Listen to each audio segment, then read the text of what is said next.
Bago na naman silang tinanim na dates. Oh, grabe. Ang laki na pang tinanim nila na dates.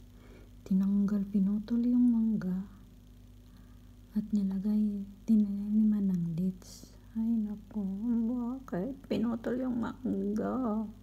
Puro na lang dates yan. Diba? Laki na.